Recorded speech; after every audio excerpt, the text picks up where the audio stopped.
الوصیہ. حضرت امام مسلم رحمہ اللہ اس حدیث کو ایسے کتاب الوصیہ میں لایا. راوی حضرت ابو ہریرہ ہے. حضرت ابو ہریرہ فرماتے ہیں کہ رسول اکرم صلی اللہ علیہ وسلم نے ارشاد فرمایا کہ انسان جب مر جاتا ہے تو اس کا عمل ختم ہو جاتا ہے. جی غور کریں, اللہ کے رسول نے کیا فرمایا؟ انسان مر گیا تو اس کا عمل ختم. بابا بابا دو میری بگڑی, ارے بابا کے بارے میں حدیث کہہ رہی ہے کہ آدمی جب مر گیا تو وہ کچھ بھی نہیں کر سکتا, اس کا عمل ختم ہو گیا. اور تمہاری بگڑی بنانا, اولاد دینا, تمہاری مشکل کشائی کرنا, فریاد رسی کرنا, یہ عمل ہے. اور انسان جب مر گیا تو اس کا عمل ختم ہو گیا, تمہارے لیے وہ کچھ بھی نہیں کر سکتا. جی اور ایک بات یاد رکھو, جو مر جائے وہ مشکل کشا نہیں ہو سکتا. جو اپنی موت کو نہیں روک سکتا وہ آپ کو کیا دے سکتا ہے؟ کتنے لوگ مر گئے ہیں اور لوگوں نے ان کے آستانے بنا کر وہاں ان کے سامنے سر پٹکنا شروع کر دیا کہ دیجئے. ارے جو اپنی موت نہیں روک سکتا وہ آپ کو کیا عطا کر سکتا ہے, کیا دے سکتا ہے وہ؟ اللہ کے رسول نے فرمایا اذا مات الانسان انقطع عنہ عملہ, انسان مر گیا تو اس کا عمل اس سے منقطع ہو گیا, وہ کچھ نہیں کر سکتا. ہاں تین چیزیں مرنے کے بعد بھی جاتی رہتی ہیں. جی کون سی؟ ایک تو صدقہ جاریہ ہے. آپ کوئی نیک کام کر کے گئے ہیں, اس نیک کام سے کنواں کھودوا دیا, کوئی سرائے بنا دی, جب تک لوگ اس سے فائدہ اٹھاتے رہیں گے تب تک مرنے کے بعد آپ کو اس کا فائدہ پہنچتا رہے. اور علم ينتفع به, علمی وہ علم چھوڑ کر کے گئے ہیں جس سے لوگ نفع حاصل کر رہے ہیں, اس کا ثواب بھی مرنے کے بعد آپ کو ملنے والا ہے. اور ولد صالح یدعو لہ, ایسی اولاد جو صالح ہو وہ تمہارے لیے دعا کرے تو اس صالح اولاد کی دعا, پانی دو, اس صالح اولاد کی دعا یہ قبر تک پہنچنے والی ہے تمہارے اعمال اور تمہارے رفعت درجات کا باعث. جی تو یہاں بھی دیکھو اول دن صالح, تو آپ کو کیا کرنا ہے؟ لڑکے کو نیک بنانا نا, صالح بنائیے, صالح. اور صالح اگر نہیں بنائیں گے, آج لڑکے جو بگڑ رہے ہیں ان کے بگاڑ میں ماں باپ کا ہاتھ زیادہ, اور ماں باپ میں سب سے زیادہ ہاتھ باپ کا ہے. تو لڑکوں کو نیک بناؤ, صالح. جن کے زبرے میں داخل ہونے کے لیے, جن کے قافلے میں داخل ہونے کے لیے ان بڑے بڑے انبیاء کرام نے دعا فرمائی. جی امام. اچھا ایک بہت پیاری بات کہنے جا رہا ہوں, اگر غور سے سنیے تو بہت اچھا لگے گا آپ کو. ہم لوگ جب کسی سے ملتے ہیں اور وہ کہیں جا رہا ہوتا ہے تو کہتے ہیں ذرا ہمارے لیے دعا کیجیے, ہمارے لیے دعا کیجیے, برابر ہے؟ اب یہ بات ذہن میں آ گئی. ہم دوسروں سے کہتے ہیں کہ ہمارے لیے دعا کرو. اچھا آئیے وہ حدیث دیکھتے ہیں, بڑی پیاری حدیث ہے, اس بات کو ذہن میں رکھ کر کے.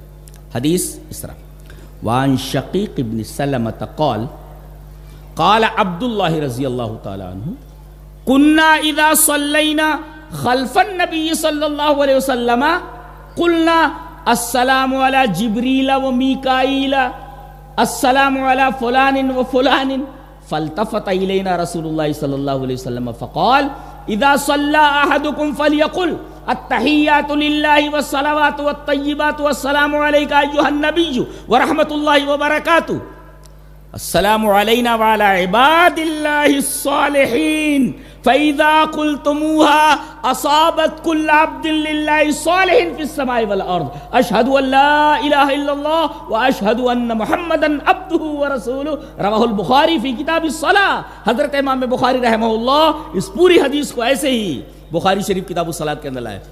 حضرت عبداللہ ابن مسعود فرماتے ہیں کہ جب ہم نبی کے پیچھے نماز پڑھتے ہوتے تو ہم کیا بولتے تھے؟ السلام علی جبریل, سلامتی ہو جبریل پر, سلامتی ہو میکائیل پر, سلامتی ہو فلاں پر, سلامتی ہو, یہاں تک کہ ہم کہتے تھے السلام علی اللہ, سلامتی ہو اللہ پر, سلامتی ہو اللہ پر.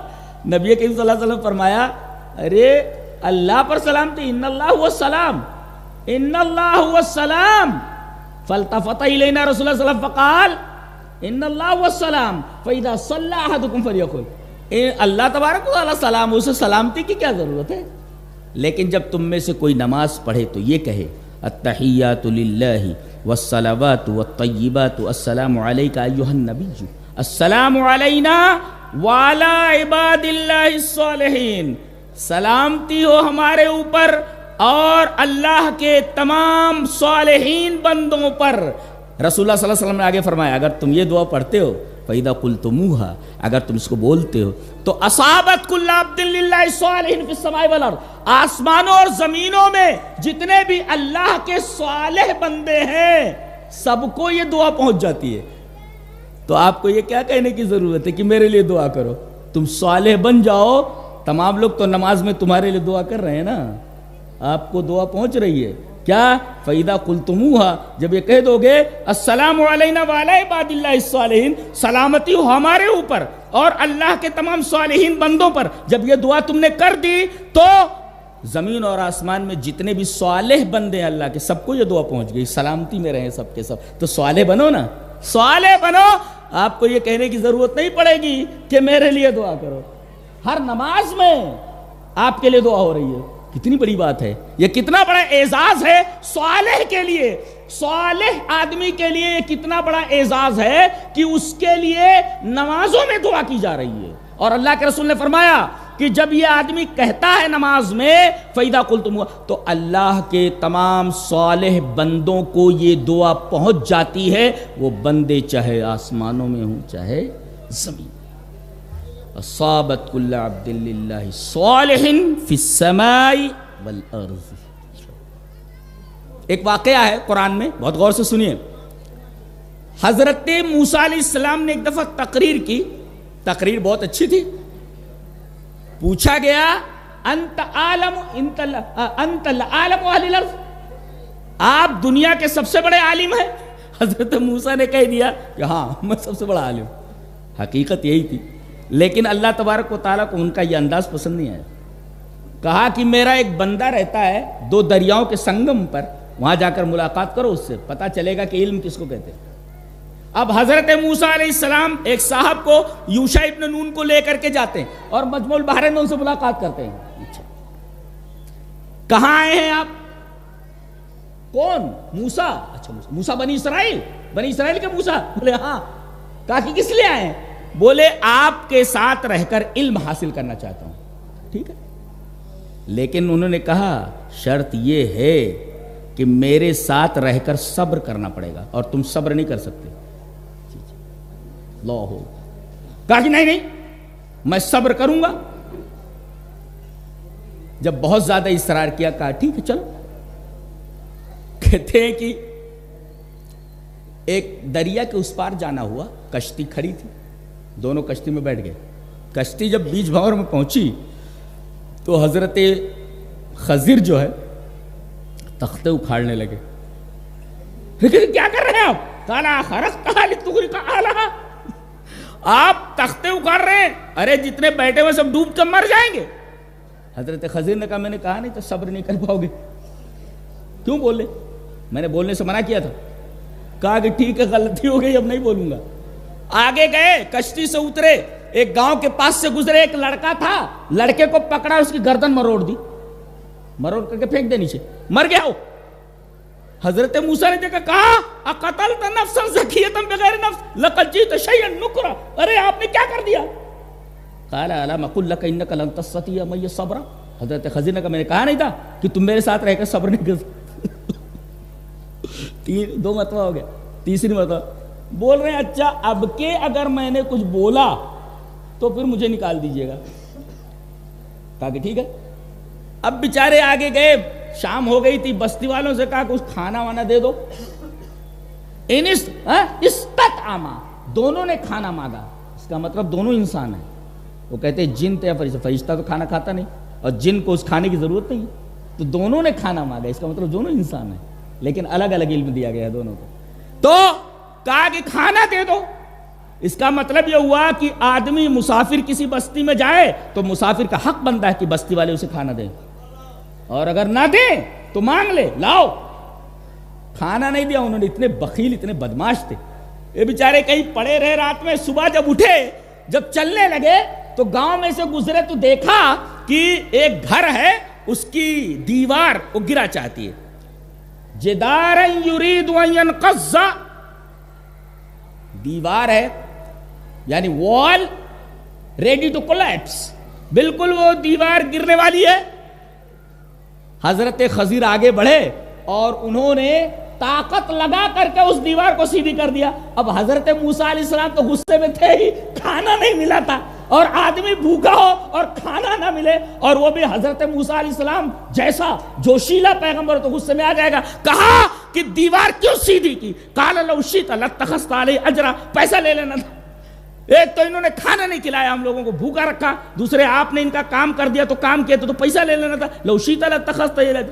حضرت خضر نے کہا تھا فراق بینی و بینی، چلو چلو اب جاؤ، میرے ساتھ رہ کر میں نے کہا نہیں تھا صبر نہیں کر سکو گے، پھر بول پڑے تم. اب حضرت موسیٰ نے کہہ دیا تھا کہ تیسری مرتبہ بولوں گا تو چھوڑ دینا میرا ساتھ، چلا جاؤں گا میں. جب جانے لگے مایوس ہو کر کے تو حضرت خضر نے کہا وہ تینوں چیزیں میں نے کیوں کی ہیں، اس کا معنی تو سمجھتے جاؤ، مطلب سمجھتے جاؤ.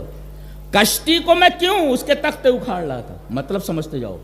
میں نے اس بچے کی گردن کیوں مروڑ دی، مار کیوں ڈالا، مطلب سمجھتے جاؤ. میں نے وہ دیوار کیوں سیدھی کی گھر کی، مطلب سمجھتے جاؤ. اللہ، ایک ہوتا ہے سامنے کی چیز کو دیکھ کر کے کوئی فیصلہ کرنا، یہ علم موسیٰ کو تھا، لیکن حضرت خضر کو وہ علم تھا کہ اس پوسٹر کے پیچھے کیا ہے. حضرت موسیٰ کو دیوار نظر آ رہی ہے، لیکن حضرت خضر دیوار کے نیچے کیا ہے وہ دیکھ رہے ہیں. اللہ نے وہ علم عطا فرمایا تھا، کسی سائنسدان کے پاس نہیں وہ علم کہ دیکھ کر بتا دے کہ یہاں کیا ہے. اللہ اکبر، کیسے کیسے علوم ہے. اللہ کے رسول صلی اللہ علیہ وسلم نے ارشاد فرمایا کاش موسیٰ صبر کرتے تو نہ جانے کتنے علم کے عجائبات ہم کو سننے میں ملتے. انہوں نے تین ہی معاملے میں بات ختم کر دی بول بول کر کے. تو کہیں کہیں ایسا ہوتا بولنا نہیں چاہیے زیادہ نہیں تو معاملہ خراب ہو جاتا. انہوں نے بول بول کر کے معاملہ خراب کر دیا. اللہ کے رسول نے فرمایا کاش موسیٰ خاموش رہتے تو علم کے نہ جانے کیسے کیسے عجائبات ہمارے سامنے آتے. کہا کہ وہ جو تختے اکھاڑ رہا تھا، میں خراب کر رہا تھا، آگے ایک ظالم بادشاہ رہتا ہے، وہ کوئی اچھی کشتی دیکھتا ہے نا تو غصب کر لیتا ہے. تو میں نے اس کو خراب کر دیا تاکہ وہ دیکھے کہ بھئی کشتی الٹی پلٹی ہے، خراب ہے، جان دے کھلے ولے، جان دو اس کو. اور اگر خوبصورت رہتی تو وہ لے لیتا تھا. اچھا ایک نکتہ اور معلوم ہوا کہ کسی بڑی خرابی سے بچنے کے لیے چھوٹی خرابی کو برداشت کر لینا چاہیے. تعلیم ہے. گھر میں باہر سے تالا لگا ہوا ہے، سنیں، گھر میں باہر سے تالا لگا ہوا ہے. آپ تالا توڑ کر کسی کے گھر میں داخل ہو سکتے ہیں؟ نہیں نا، نہیں جا سکتے جی، نہیں داخل ہو سکتے. لیکن گھر میں آگ لگ گئی ہو تو لوگ چلا رہے ہوں، اجازت ہے آپ کو کہ تالا توڑیں اور اندر گھس جائیں. دیکھو حالات بدلنے سے مسئلہ بدل جاتا ہے. اب آپ تالا توڑ کر گھر میں گھس سکتے ہیں، اور ان لوگوں کو جو گھروں میں ہیں جلنے مرنے والے ہیں ان کو نکال کر کے سیفلی محفوظ جگہ پر پہنچانا ہے آپ کو. جی دو نیتا کھڑے ہوئے ہوں کس میں، کسی پوسٹ کے لیے، کسی اقتدار کے، دونوں ہیں، اور میں دیکھو کہ دونوں تو خراب ہیں مگر جو کم خراب ہوئے اسی کو جیتا دو. یعنی بڑی خرابی سے بچنے کے لیے چھوٹی خرابی کو برداشت کر لیا جائے. یہ تعلیم ہے یہاں تعلیم ہے. وہ تختے اکاڑ دے رہے ہیں، چھوٹی خرابی ہے، نہیں تو پوری کشتی چلی جاتی. آگے چل کر کے وہ ظالم پوری کشتی لے لیتا تھا. تو بڑی خرابی سے بچنے کے لیے چھوٹی خرابی برداشت کر لو. بھی وہ نیتا جو کم خراب ہے، جو بڑا خراب ہے، بہت زیادہ خراب ہے، اس کو چھوڑ دو. چھوٹا جو کم خراب ہے اس کو جتا دو. پانی پلا ذرا سا پانی.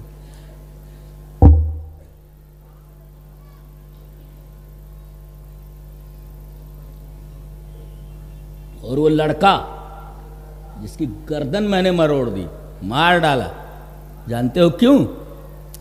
اس لیے کہ یہ لڑکا، اس کے ماں باپ دونوں ایمان والے ہیں، یہ اتنا بدماش ہے، آگے چل کر کے اپنے ماں باپ کے ایمان کے لیے یہ آزمائش بن جاتا.